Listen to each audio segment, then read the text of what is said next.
Hey there, welcome to another episode of Mundane Designs. I'm your host Mundane. This video is part of my tips and tricks series, and today we're going to be talking about the restoration of games and consoles.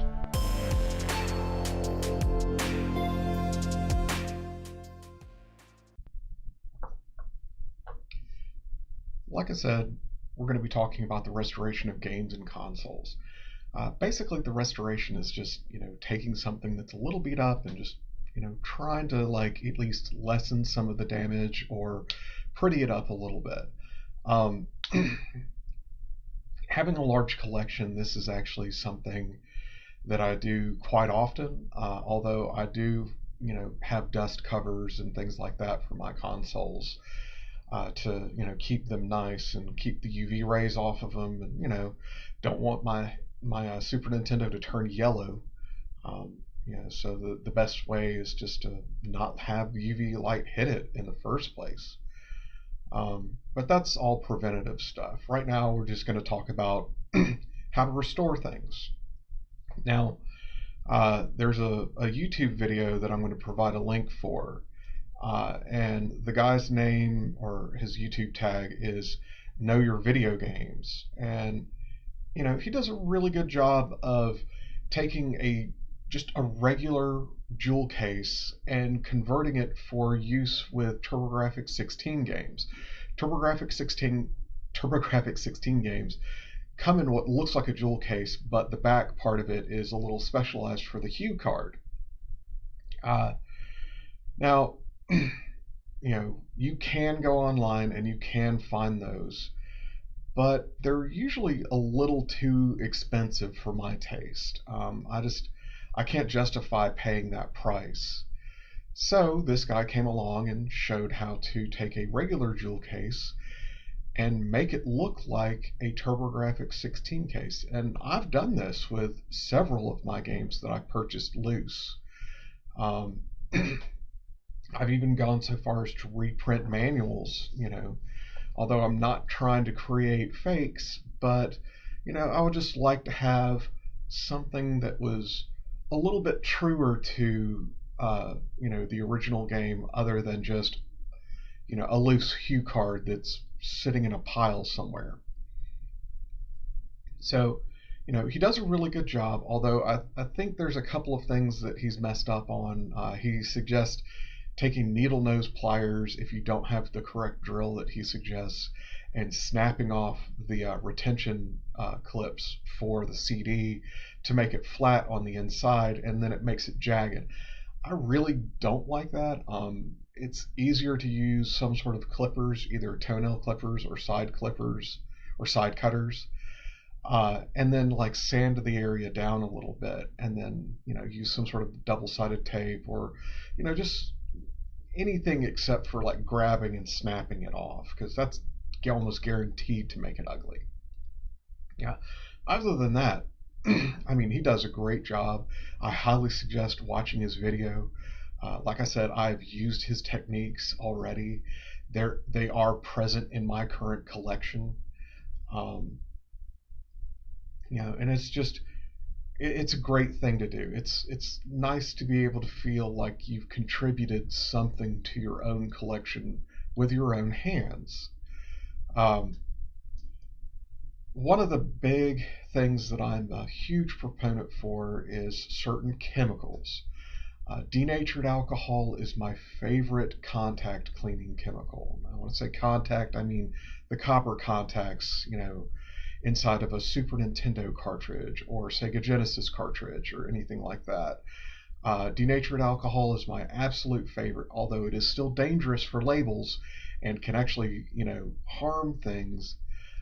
It does not, I've never seen it harm electronics. It dries really fast, so if you accidentally spill a bunch of it, like on a Sega Genesis or something, while you're trying to clean it up, you can just pour it on there if you wanted to with it, and just get a toothbrush and clean off the board, and you're going to be fine. You just let it dry and you're going to be okay. I really like it just because there's no residue and stuff like that.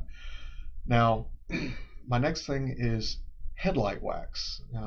When people have plastic covers over their headlights, with the heat and oxidation and stuff, the headlights become foggy, and it's mainly just because the plastic's breaking, and just all these micro breaks and stuff. I use Meguiar's headlight wax, mainly because it's kind of a little bit cheaper, but it's only cheap in the sense of how much it costs. It's actually a very good product.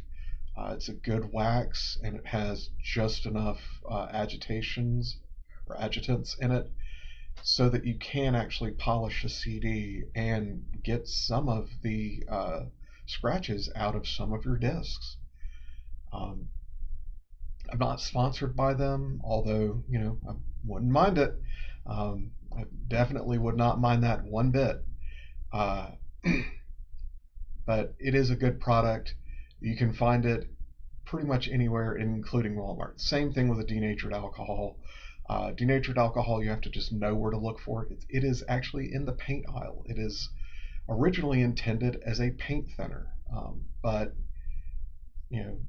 it works on contacts for any kind of copper things, and it cleans electronics very well too. My next thing is Goof Off. I know a lot of people out there, they love their Gooby Gone, and they love whatever else they use. But I mean, if you use acetone on plastic, you're going to ruin your plastic. If you use Goo Gone, you're going to have an oily residue that could possibly change the coloration of a label.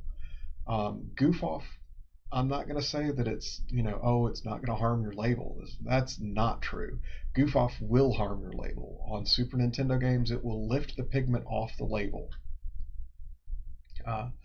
But I think it does a better job of getting permanent marker off of plastics and any kind of weird scuffs or marks or anything like that. It does a really great job, and I love it.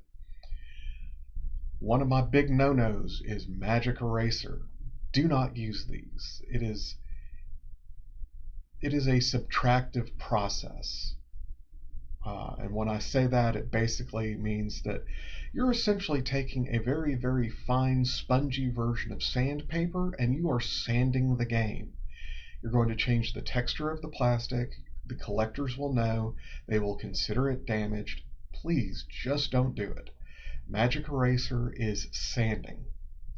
This is why you shouldn't use it on your child's face either. Now it's good for redistributing paint on walls inside your house or anything like that. And it has its uses, but it does not, in my mind, have its uses in the video game world.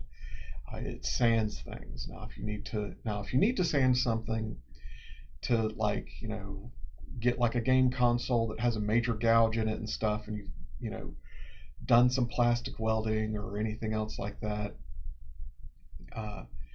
you can use it to sand with, but it's a very fine sandpaper, and there are better alternatives out there.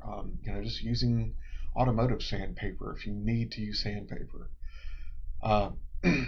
Like I said, no Goo Gone. I don't like it. It leaves a residue. It's very oily, very slippery, and it's really hard to get that residue off. I just don't like it. I don't like isopropyl alcohol because the percentages on it and stuff are just yes, you can go with a 90%, and in most cases you might be safe, but you still leave a little bit of residue because of that 10% that is not pure alcohol. Denatured alcohol is almost pure alcohol. It's pretty much as close as we can get without running your own distillery. Well, that's it for this episode of Mondane Designs. I'm your host, Mondane, and I hope you enjoyed this episode as much as I enjoyed making it. If you like what you see, you can support me and my channel on Patreon by clicking one of the links below. As always, please like, comment, and subscribe. Have a wonderful day.